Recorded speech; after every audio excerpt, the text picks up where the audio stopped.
Assalamualaikum warahmatullahi wabarakatuh. Waalaikumsalam warahmatullahi wabarakatuh.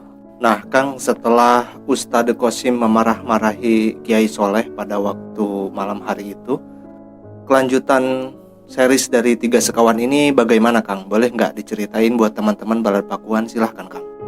Jadi malam itu, waktu Pak Kiai Soleh sedang mengajar ngaji anak-anak santri, si Qasim kan datang sama anaknya si Jamil, marah-marah ke Kiai Soleh, menyalahkan Kiai Soleh yang tidak becus mengurus masalah ijah.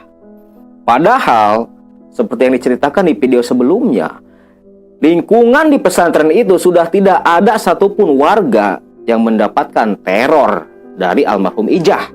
Tapi Qasim mengatakan kepada Pak Kiai Soleh bahwa anaknya, menantunya, istri dari anaknya si Jamil itu masih kesurupan sampai sekarang. Dan yang masuk ke jasad menantunya Ustadz Qasim, ketika ditanya sama Ustadz Qasim, mengaku sebagai almarhum ijah. Makanya si Ustadz Qasim datang ke pesantren sampai marah-marah, nunjuk-nunjuk, ngebentak-bentak ke Pak Kiai Soleh. Dan si Qasim setelah mengutarakan rasa marahnya, kemarahannya kepada Pak Kiai Soleh, dia sama anaknya balik dari pesantren tanpa mengucapkan salam sama sekali. Benar-benar tidak punya adab. Padahal Ustadz Qasim itu sama-sama kiai. Cuman dari dalam segi akhlak itu jauh berbeda dengan Pak Kiai Soleh. Pas kasih Ustadz Qasim pulang, lalu Pak Kiai Soleh langsung melanjutkan menyelesaikan kembali mengajar anak-anak santri. Nah, setelah mengajar selesai, kurang lebih jam 10 malam, Rio, Tata, Erwin, Ucup sama Ucok itu langsung nyamperin ke Pak Kiai Soleh dengan maksud untuk menanyakan masalah si Ustadz Qasim. Apalagi Erwin, Tata sama Rio penasaran banget. Kok bisa sih sosok seorang Ustadz, sosok seorang Kiai Soleh yang sangat dihormati di daerah situ sampai dibentak-bentak oleh seorang ustadz yang bernama Qasim. Padahal sama-sama ustadz. Ada apa? Ada masalah apa? Sampai sikapnya kepada Pak Kiai Soleh seperti itu. Mereka bertiga dibarengi Ucup sama Ucok langsung nyamperin ke Pak Kiai Soleh di dalam masjid. Langsung duduk di hadapan Pak Kiai Soleh setelah anak-anak santri pada pulang, masuk ke kobong istirahat. Langsung si Erwin ini ngomong ke Pak Kiai Soleh. Mohon maaf Pak Kiai, ya Win, ada apa? Enggak, saya tuh sama teman-teman ngerasa aneh aja Pak Kiai. Aneh apa? Kok bisa sih? Pak Kiai ini kan yang saya tahu, Pak Kiai ini sosok ulama, kiai yang sangat dihormati di daerah sini. Tapi kok ada sih orang, apalagi katanya ustadz, yang sampai bentak-bentak, nunjuk-nunjuk ke Pak Kiai Soleh. Kalau kita boleh tahu Pak Kiai, itu sebenarnya ada masalah apa sama Pak Kiai? Mohon maaf Pak Kiai, bukannya saya lancang, tapi saya merasa nggak enak saja dengan sikapnya si Ustadz Qasim itu. Nah, langsung si Ucup sama si Ucok nimbrung juga kan. Iya Pak Kiai, ada masalah apa sih? Kok setahu Ucup sama Ucok, dari dulu itu si Ustadz Qasim ke Pak Kiai sikapnya kayak gitu? Ya mungkin memang wajar kalau kalian penasaran. Ini memang salah Pak Kiai juga, belum menceritakan masalah si Ustadz Qasim sama Pak Kiai. Sebenarnya ini masalah udah lama sekali. Maksudnya Pak Kiai gimana? Kata si Erwin. Jadi Pak Kiai ceritain aja dah sejarahnya Pak Kiai sama si Qasim bisa sampai seperti itu. Jadi Pak Kiai Soleh langsung cerita tuh masa lalunya sama si Ustadz Qasim. Jadi dulu sewaktu Pak Kiai Soleh masih muda, masih kanak-kanak, dia ini tinggal satu daerah juga sama si Qasim, masih di lingkungan situ. Satu kampung sama si Qasim, cuman beda RT, tapi bersebelahan. Nah, kebetulan memang Pak Kiai Soleh itu bapaknya pun seorang kiai, seorang ulama, dan sering mengajar anak-anak muda di daerah situ. Qasim pun sama, bapaknya juga kiai. Jadi memang perselisihan, persaingan itu sudah ada dari dulu. Sewaktu Pak Kiai Soleh dan si Ustadz Qasim waktu muda, itu benih-benih persaingan sudah timbul dalam segala bidang.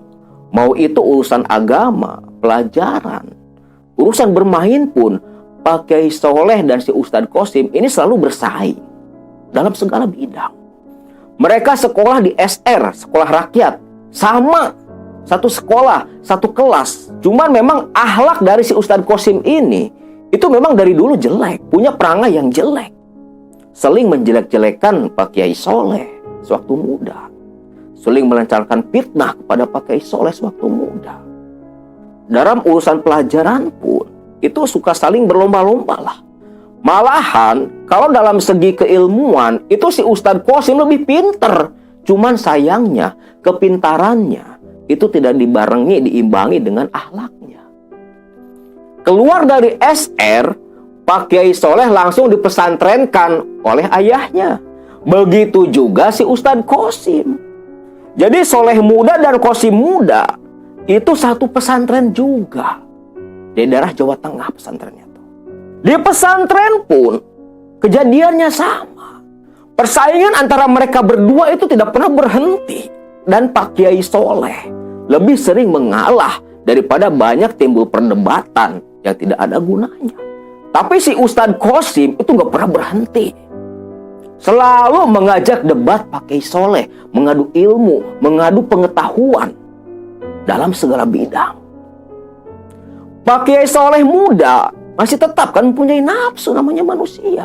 Satu waktu Pak Kiai Soleh pun terpancing amarahnya. Sampai akhirnya mereka berdua berdebat waktu itu dalam mempermasalahkan satu kitab. Kalau dalam Islam saya lupa lagi kitab apa. Tapi lagi memperdebatkan satu kitab. Dan itu disaksikan oleh para santri yang lain yang sama tinggal satu kobong. Jadi satu kobong itu bisa diisi sampai 20 orang. Seperti aula ruangan belas, anak-anak santri pada paham lah kobong seperti apa. Itu di satu ruangan itu 20 orang. Pak Kiai Soleh dan si Ustadz Qasim itu saling berdebat mempermasalahkan kitab yang waktu itu sedang mereka pelajari. Dan disaksikan sama santri-santri yang lain. Tapi di dalam perdebatan itu, dalam kajian kitab itu, Pak Kiai Soleh kalah seurat lah. Kalah debat tuh Pak Kiai Soleh dari si Qasim. Sampai-sampai anak-anak santri yang lain pada ngetawain Pak Kiai Soleh. Diketawain habis-habisan tuh, diledekin, dibully lah istilahnya Pak Kiai Soleh ini. Dan si Qasim pun membuli Pak Kiai Soleh dengan perkataan-perkataan, ucapan-ucapan yang gak pantas diucapkan lah. Apalagi mendengar anak-anak santri yang lain itu seperti mendukung ke si Ustadz Qasim. Maka semakin puaslah si Qasim ini, terus-terusan meledek ke Pak Kiai Soleh. Pak Kiai Soleh kan manusia biasa, dia pun punya amarah. Karena sudah tidak kuat menahan amarah, Pak Kiai Soleh langsung naik emosinya. Dari duduknya dia langsung berdiri, ngajak si Ustadz Qasim untuk berkelahi di dalam kobong. Malam itu, sekitar jam 12 malam. Otomatis santri-santri yang lain kan pada ribut juga. Kok sampai ketahuan sama Pak Kiai yang punya pondok, bisa berabe, kena hukum semua. Dipisahin lah tuh sama santri-santri yang lain. Tapi namanya juga anak muda, panas kan. Udah kalah debat, dipermalukan di hadapan santri yang lain. Akhirnya Pak Kiai Soleh ini pada malam itu dia nggak bisa tidur. Terus berpikir bagaimana caranya untuk bisa mengungguli si Qasim.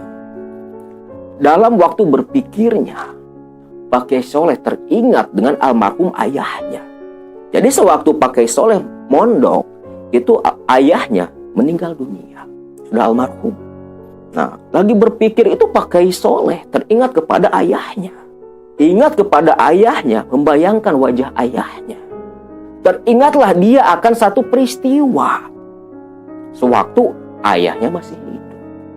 Nah, saya bilang kan tadi ayah dari Pak Kiai Soleh ini sama seorang kiai juga yang mengajar anak-anak di lingkungan mereka tinggal. Satu waktu Soleh muda sedang bercengkrama dengan ayahnya. Datanglah seorang tamu laki-laki ke kediamannya Pak Kiai Soleh dan mengatakan bahwa dia itu salah satu santri di pondok pesantren. Tapi walau misalnya pesantren yang mana gitu kan.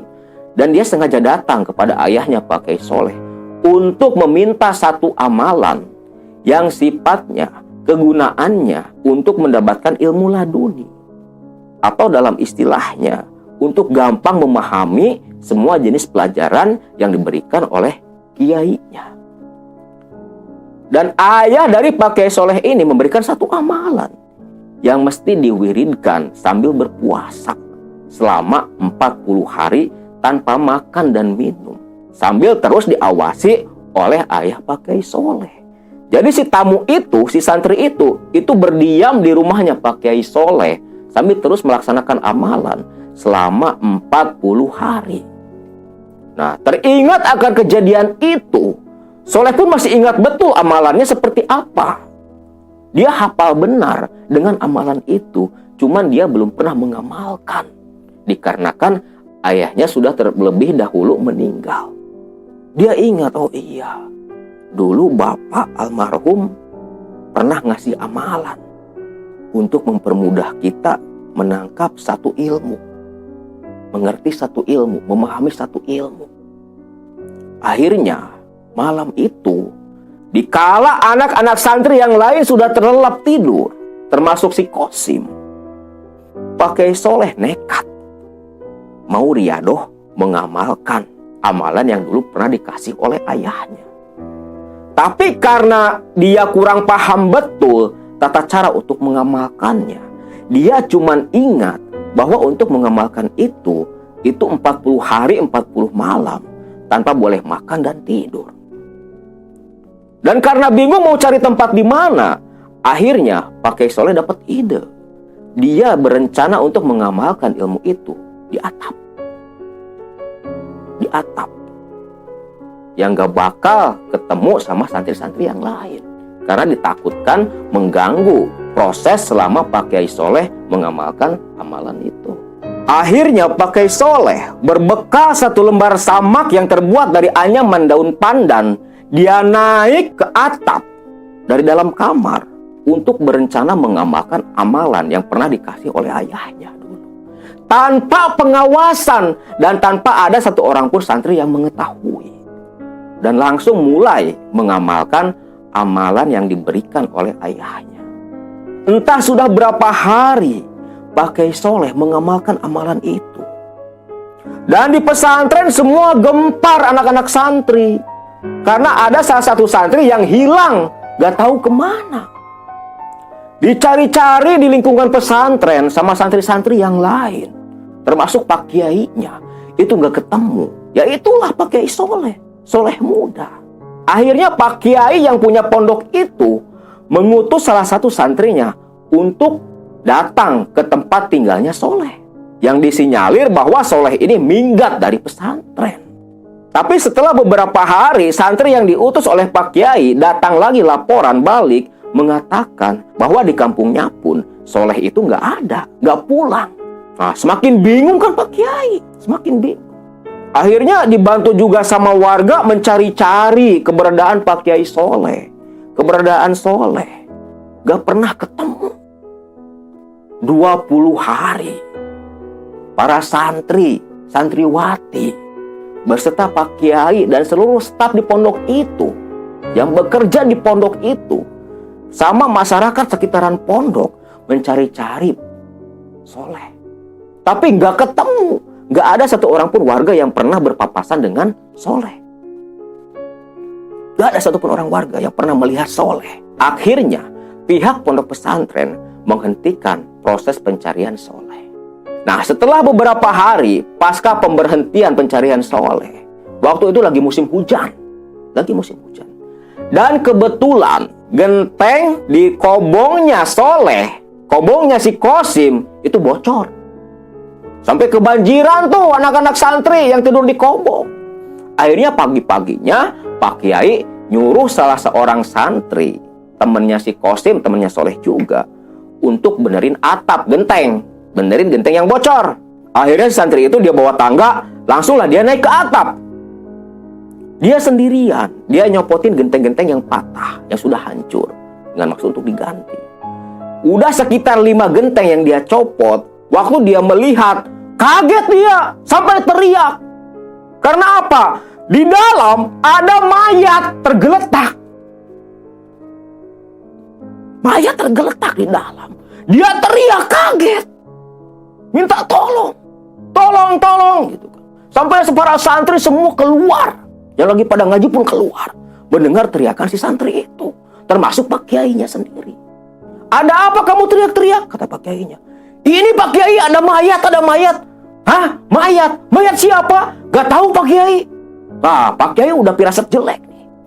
Dengar ada mayat di atas atap.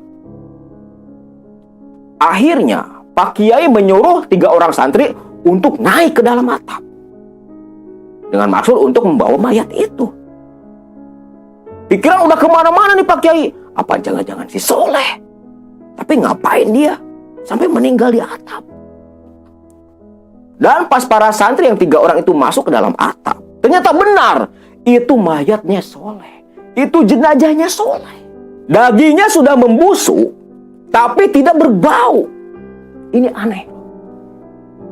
Dagingnya tidak berbau. Padahal sudah membusuk, jari-jarinya hampir putus. Sampai karena takut putus, para santri itu membopong jenazahnya Pak Kiai Soleh, membopong jenazahnya Soleh. Itu sangat hati-hati. Dan si kain samak itu tidak bisa lepas dari punggungnya Pak Kiai Soleh. Lengket tuh. Si punggung sama kain sama samak itu lengket. Gak bisa dicopot. Ya mungkin karena si daging atau kulit punggungnya sudah membusuk juga, sampai menyatu dengan baju dan samak pandan itu. Ini dibopong sama samaknya, dibawa ke bawah. Kaget semua para santri. Si Kosim pun yang biasanya membuli, menjelek-jelekan Soleh, dia pun ikut kaget melihat Soleh meninggal. Apalagi dengan kondisi badan yang sudah membusuk. Tapi anehnya itulah, gak berbau. Gak berbau. Tidak bau bangkai sama sekali. Gak ada bau apapun dari jenazahnya Soleh. Pak Kiainya langsung meredam situasi, menenangkan para santri dan santriwati yang pada histeris berteriak melihat ada jenazahnya Soleh. Apalagi para santriwati sampai ada yang menangis. Salah satunya adalah kekasihnya dari Pak Kiai Soleh, namanya Nyi Imas, yang nantinya akan menjadi istri daripada Pak Kiai Soleh. Nah, setelah para santri redam dari tangisnya, dari teriakannya, akhirnya Pak Kiai menyuruh para staf di pondok pesantren itu untuk mengurus jenazahnya Soleh. Waktu itu jasadnya Soleh, jenazahnya Soleh sedang dimandikan, tapi ruhnya Soleh, dia itu, ini pengakuan dari Pak Kiai Soleh sendiri, diceritakan kepada anaknya, dan saya mendengarkan langsung cerita ini dari anaknya almarhum Pak Kiai Soleh. Jadi kata Pak Kiai Soleh, dia ini merasa tidak meninggal, tapi dia itu ada di salah satu tempat. Di salah satu tempat entah nggak tahu di mana. Dia dalam kondisi sedang tetap duduk bersila sambil terus membaca amalan itu. Begitu asik dia membaca amalan itu sampai dia sudah nggak ingat apa-apa. Nah, lagi asik dia membaca amalan itu, ada sosok suara membangunkan Pak Kiai Soleh. Matanya Pak Kiai Soleh sedang terpejam sambil terus konsentrasi membacakan wirid itu. Begitu ada suara yang menyuruh Pak Kiai Soleh bangun. Soleh muda bangun. Dia membuka matanya.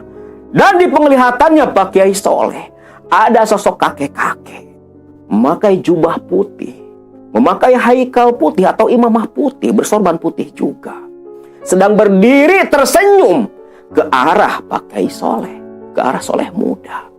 Dari wajahnya benar-benar karismatik. Sampai Pak Kiai Soleh, waktu itu cuma duduk terbengong, tidak bisa berkata-kata karena terpana dengan kewibawaan dari sosok kakek-kakek yang berdiri tepat di depan dia. Kakek-kakek itu tersenyum dan berkata, "Minum ini maul hayat." Sosok kakek-kakek itu menyodorkan satu gelas cawan yang terbuat dari emas berisi air yang dikatakan oleh sosok itu katanya maul hayat. Maul hayat itu berarti air kehidupan. Tapi memang itu yang diceritakannya. Itu kisahnya. Kisah nyatanya dari Pak Kiai Soleh. Sosok itu menyodorkan satu gelas terbuat dari emas, mengatakan bahwa itu adalah maul hayat, dan suruh diminum ke Kiai Soleh. Soleh muda. Soleh muda seperti ada dorongan kuat untuk langsung meminum air itu. Lalu dia ambil cawan atau gelas yang terbuat dari emas itu, dan dia langsung minum. Dan setelah pakai soleh meminum air itu, ada energi dingin yang menjalar ke seluruh tubuh. Setelah dia meminum air itu, sosok yang berdiri tepat di depan pakai soleh itu tiba-tiba menghilang beserta gelas atau cawan yang diberikan kepada pakai soleh. Pakai soleh sampai kebingungan, loh kemana kakek tadi? Dia lagi duduk bersila terus sambil tetap memegang tasbih katanya. Nah setelah sosok itu menghilang, tiba-tiba datang siapa? Almarhum daripada ayah Pak Kiai Soleh. Datang dengan tersenyum, dengan wajah yang welas asih, bercahaya, berkata kepada soleh muda, Soleh, bangun Jang, bangun. Kasihan yang lain pada panik. Cuman itu yang dikatakan dan langsung menghilang lagi. Tiba-tiba Soleh seperti tersedot oleh satu portal entah apalah. Pokoknya dia seperti tersedot ke dalam portal. Dan tiba-tiba dia sudah ada lagi di dalam jasadnya. Dan yang lagi memandikan jenazahnya Soleh, itu semua pada kaget. Kenapa? Daging yang membusuk tiba-tiba kembali segar. Jari-jari yang mau terputus tiba-tiba menyatu. Gempar tuh, rame. Pada teriak-teriak tuh yang lagi mandiin jenazahnya Soleh. Lagi dalam kondisi panik menyaksikan keanehan, keajaiban pada jenazahnya Soleh. Tangan atau jari-jari yang mau putus nyatu lagi. Daging yang membusuk hampir pulih lagi. Mereka teriak-teriak. Sampai Pak Kiai langsung datang masuk ke tempat pemandian jenazahnya Soleh. Menyaksikan sendiri daging-daging yang membusuk kembali pulih, kembali normal. Dari mulai punggung, kaki, jari-jari tangan, jari-jari kaki yang mau pada putus, pada nyatu lagi.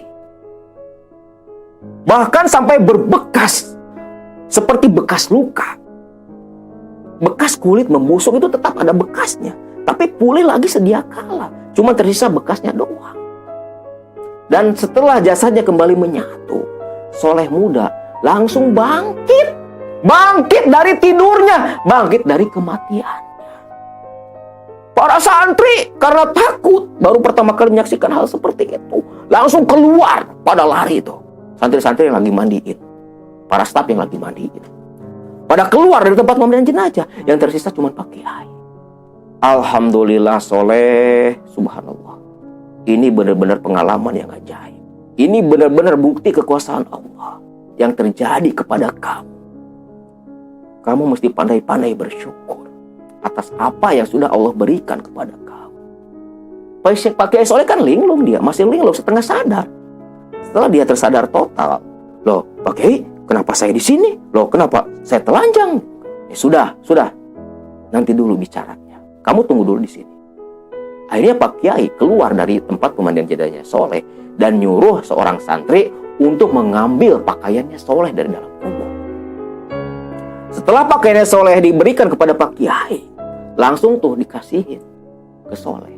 Nih Leh, pakai baju dulu. Masa mau telanjang keluar dari sini? Ya Pak Kiai, langsung pakai baju tuh Pak Kiai Soleh.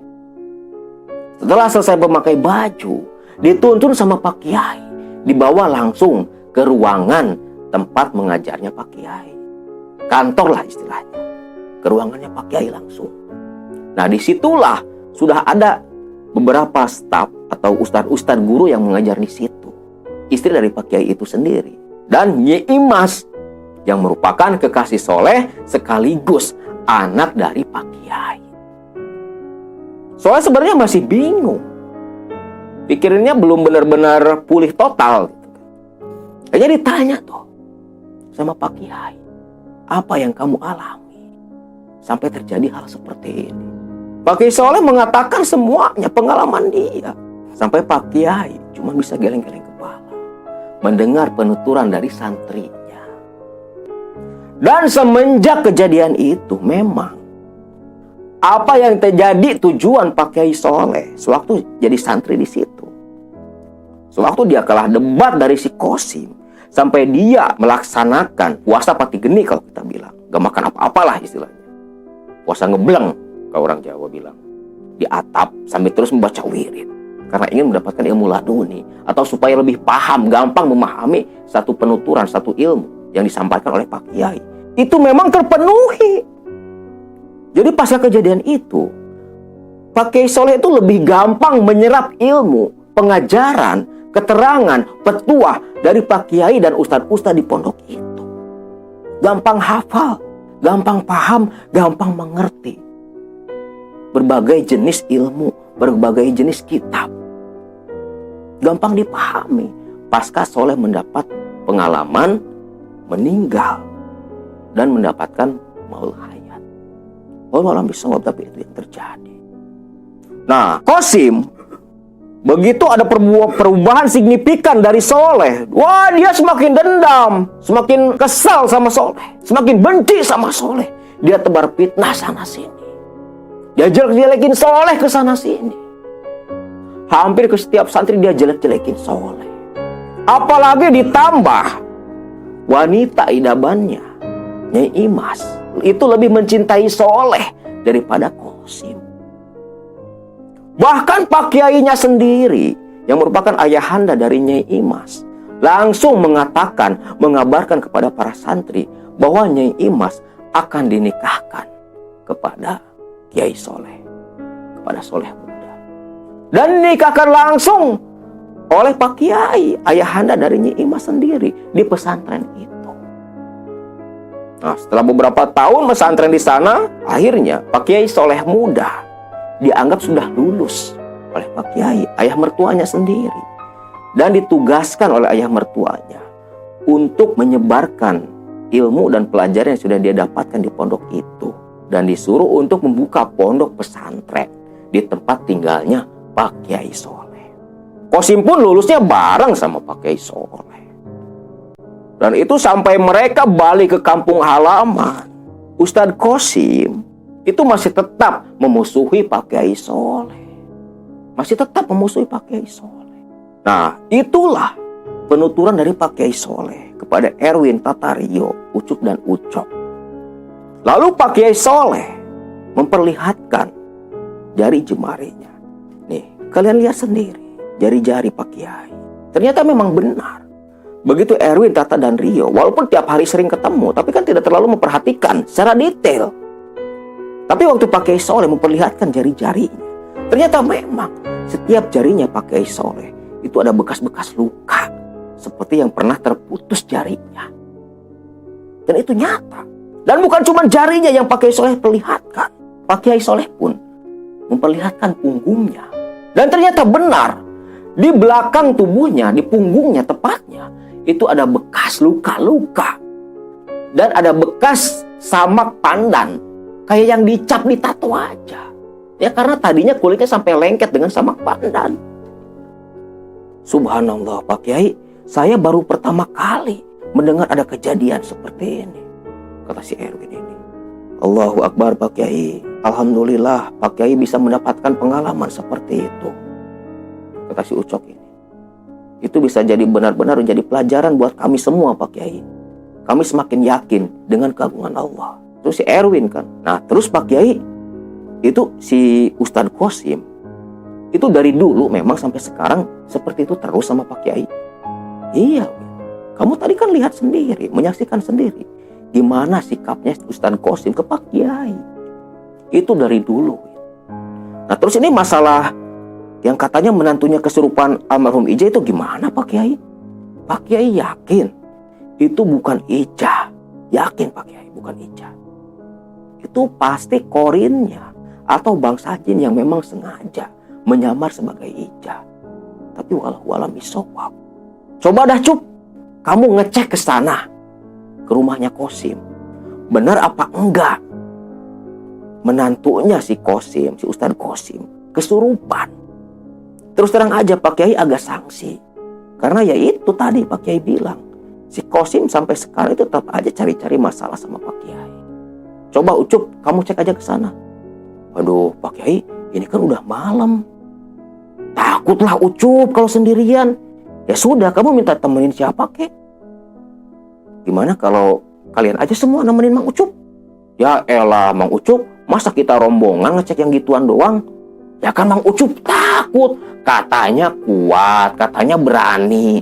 Berani kan kalau siang, kalau malam kan Mang Ucup ngeri juga. Ya udah, kata Pak Kiai Soleh ini. Pokoknya kalian berempat udah temenin aja si Ucup tuh. Gimana sebenarnya kejadian di rumahnya Kosim? Ya udah Pak Kiai, kami pamit dah. Mau langsung ngecek ke tempat tinggalnya Mang Kosim. Mau langsung ngecek ke tempat tinggalnya Ustadz Kosim. Ya sudah, hati-hati gitu kan. Memang jarak dari rumahnya Pak Kiai Soleh, dari pesantren Pak Kiai Soleh itu lumayan jauh. Walaupun bersebelahan RT, tapi kan agak jauh juga. Mereka berjalan kaki malam hari. Erwin, Tata, Rio, Ucup, dan Ucok. Ucup yang memimpin di depan, karena yang tahu jalan. Ucok di belakang, paling belakang. Mereka berjalan beriringan, menyusuri jalan setapak yang menembus langsung ke RT tempat tinggalnya Kosim. Ke wilayah tempat tinggalnya Kosim. Sepanjang jalan mereka berlima terus bercengkrama, bercanda ria. Nah, lagi asik berjalan, mereka melewati satu pohon besar yang kalau kita bilang itu namanya pohon binong. Waduh, Cup, gak ada jalan lain, kata si Ucok dari belakang. Ya gak ada, Cok. Jalan yang paling cepat ya jalan ini doang. Kamu lihat dong, Cup. Apa? Itu di depan. Apaan sih, Cok? Itu tuh di depan tuh pohon-pohon. Iya, pohon-pohon apa? Itu loh yang gede. Nah, waktu melihat si Ucok, wah ternyata itu pohon binong. Pohon binong besar. Dan itu salah satu pohon yang dianggap paling angker oleh warga sekitaran tempat tinggalnya Pak Kiai Soleh dan si Ustadz Kosim. Itu pohon angker, besar banget. Hampir sebesar pohon durian yang pernah saya ceritakan. Waduh, iya ya Cok. Itu kan pohon yang katanya angker ya. Katanya ada jin gundul di sana. Iya, jin dugul. Jadi dugul itu gundul gitu. Katanya ada sosok bangsa jin yang pernah beberapa kali dilihat oleh warga. Itu kepalanya gundul, tinggi besar tapi gundul, sebagai penghuni pohon binong itu. Waduh, gimana dong Cok? Kita mau jalan kemana? Ya kemana lagi, udah tanggung. Tapi coba cari jalan lain dah, ada nggak? Ya nggak ada tuh Cok. Masa kita balik lagi ke pondok muter? Ya juga ya, udah malam lagi nih. Udah jam 1 malam tuh. Apalagi si Erwin, Tata, dan Rio kan nggak tahu tempat, nggak tahu lokasi. Mereka cuma berdiri pingak-pinguk. Mang, emang bener tuh pohon angker? Ya katanya Jang si angker. Mamang juga gak pernah sih kalau ketemu langsung mah. Cuman Mamang sering dengar tuh dari orang-orang yang pernah lewat sini. Pokoknya Jang, kalau habis maghrib gak ada orang yang berani lewat sini. Karena pasti ketemu tuh sama si jin dugul, jin gundul. Nah terus kenapa Mang Ucup malah ngajak jalan sini kalau tahu itu ada jinnya? Ya Mang Ucup kan lupa Jang. Ya Allah ya Robi Mang, perasaan kalau bareng sama Mang Ucup gak pernah beres dah, kata si Tata ini. Ya gimana lagi atuh Jang, Mang Ucup juga kan banyak kekurangan. Bukan banyak lagi Mang, kurang semua, gak ada lebihnya. Ya elah Jang, jangan gitu juga dah. Ya gimana lagi Mang, udah kemarin pindahin makam, dimainin tuh tengkorak. Sekarang mau ngecek yang kesurupan, malah lewat kian sini lagi. Pohon angker, gimana dong? Udahlah, bismillah aja, kita berdoa bareng-bareng. Kayaknya mereka berhenti dulu tuh, baca bismillah, berdoa. Gak tahu doa apa yang dibaca gitu kan. Nah setelah selesai berdoa, gimana Mang Ucup? Udah, jalan lah, yakin gak bakal ada apa-apa gitu. Kata si Ucup ini. Nah sambil berjalan, bentar Jang, berhenti dulu. Kenapa Mang? Mamang mau ngambil batu dulu. Buat apaan Mang batu? Kalau nanti keluar tuh jin gundul, Mamang lempar. Emang berani Mang? Ya berani kan, kita banyak kan, dia seorang. Udah dah, kita juga ngikut. Akhirnya mereka berlima itu pada mengutin batu. Yang maksudnya kalau si jinnya muncul mau langsung dilempar. Aduh, parah dah. Akhirnya mereka berjalan. Sebenarnya pada takut juga. Di hatinya masing-masing semua pada ketakutan. Cuman pada beraniin diri aja. Karena barengan, banyakan gitu kan, 5 orang. Jin satu, wah gak bakal kalah dah gitu kan. Keroyok-keroyok gitu kan di pikirannya tuh kan. Akhirnya mereka berjalan. Berjalan terus. Tepat mereka berjalan pas di samping pohon binong itu. Tiba-tiba tuh pohon binong seperti yang merasa ditantang, seperti yang tahu mau si jinnya mau dilempar tuh pakai batu. Itu pohon binong bergoncang. Bergoncang seperti yang dioyak-oyak loh. Digoncang-goncang gitu kan. sama sosok yang tidak terlihat. Sampai daun-daunnya pada jatuh berguguran. Tapi pohon yang lain kan gak ada yang bergetar, gak ada yang bergoncang. Cuman pohon pinang itu doang. Wah, pada berdiri langsung diem tuh. Diem, gak bisa ngapa-ngapain. Shock, takut. Batu pada dipegang. Begitu mereka melirik, memberanikan diri, melirik ke arah kiri, tepat di samping pohon binong itu. Mereka menyaksikan sendiri, melihat sendiri. Itu pohon binong memang kayak digoyang-goyang. Begitu mereka semakin melihat, melirik ke atas. Perlahan-lahan mereka berlima, melirik ke atas. Kaget bukan main. Karena pas di dahan pohon binong di atas ada sosok. Sosok penampakan tinggi besar. Kepalanya gundul. Itu lagi duduk sambil ketawa ngakak melihat mereka berlima. Dan bukan cuma itu aja. Dari atas ada yang melempar. Sosok jin itu melempar. Entah melempar apa. Tapi tepat mengenai kepalanya si Ucup. Sampai si Ucup langsung terjatuh. Astagfirullahaladzim. Sontak berteriak semua istighfar. Langsung pada lari itu. Ucup pun karena takut ketinggalan. Sampai lari pontang-panting. Mengejar Erwin, Tatario, dan Ucok. Dan suara ketawa si sosok itu masih terdengar di telinga mereka berlima. Mereka lari pontang-panting. Yang penting lari dah. Gak tahu kemana nyampainya, yang penting lari. Tapi alhamdulillah, Allah masih melindungi mereka. Mereka gak sampai nyasar ke hutan. Mereka langsung masuk ke tempat lokasi, daerah tempat tinggalnya si Ustadz Qasim. Begitu sampai di pemukiman, mereka berlima langsung terdiam. Dengan napas ngos-ngosan, beristirahat. Capek, habis lari-lari. Lagi beristirahat, nenangin diri. Mulihin tubuh. Si Erwin langsung nanya, tuh kan Mang, Erwin bilang juga apa? Kalau bareng sama Mang Ucup pasti gak bakal ada yang benar. Buktinya tadi, ngomong aja katanya berani-berani. Bukannya kita yang lempar, malah kita yang dilempar. Untung Mang Ucup doang yang kena. Ya Jang, gimana lagi atuh, mungkin memang nasib Mang Ucup aja yang jelek. Nah terus gimana dong sekarang? Ya udah kita istirahat dulu dah, kata si Ucok ini. Kita istirahat dulu. Habis istirahat baru kita ke tempat tinggalnya si Ustadz Qasim tuh. Kita ngintip aja ke sana dah. Bener apa kagak? Itu menantunya kesurupan si Ija. Ya udah istirahat dulu dah. Tadi mereka istirahat tuh. Nah sekitar 15 menit mereka beristirahat. Langsung mereka melanjutkan perjalanan. Tidak terlalu jauh dari lokasi mereka beristirahat, tempat tinggalnya Ustadz Qasim. Kebetulan untuk sampai ke tempat tinggalnya Ustadz Qasim itu lewatin pos ronda. Nah di pos ronda itu ada yang lagi ngeronda tuh. Kebetulan Ucok sama Ucup kenal betul. Mau pada kemana nih? Rombongan kayak gitu kan. Kata yang lagi ngeronda tuh. Kamu ini mau ngecek ke tempatnya Ustadz Qasim? Ngecek apaan? Emang mau ngapain sih ke sana? Enggak, kita kan disuruh sama Pak Kiai Soleh. Oh, Pak Kiai yang nyuruh. Emang ada apa? Bener enggak sih? Kalau menantunya tuh si Ustadz Qasim kesurupan? Oh sih bener. Udah berapa hari kesurupan terus. Katanya sih kesurupan si Ija. Tapi kita mah gak ada yang percaya di sini. Lah, kenapa gak pada percaya? Kan katanya benar Ija. Ya kan kalian tahu sendiri Ustadz Qasim tuh kayak gimana. Apalagi dia udah mitnah-mitnah pakai soleh. Dia juga sih. Ya cuman kita memastiin aja nih, soalnya kita disuruh sama Pak Kiai. Yaudah tuh kita temenin gitu. Akhirnya 2 orang yang di ronda tuh nemenin si Ucup sama si Ucok, Erwin, Tata, dan Rio. Berjalan ke arah tempat tinggalnya si Ustadz Qasim. 15 menit kemudian mereka berjalan. Sampailah mereka di samping rumahnya Ustadz Qasim. Shhh, kata 2 orang yang ronda tadi. Apaan sih? Udah diem. Kan katanya mau dengerin. Nih dengerin. Ini mereka pada jongkok. Mereka bertujuh jongkok di samping rumahnya Ustadz Qasim. Mencuri dengar apa yang terjadi di dalam rumah. Begitu mereka pada jongkok, lagi dengerin suara di dalam rumah. Ternyata benar. Terdengar suara perempuan. Lagi nangis. Tapi sambil ketawa. Susah saya nyepertiinnya. Nangis sambil ketawa. Bayangin aja, kuntilanak nangis tapi sambil ketawa. Itulah suaranya.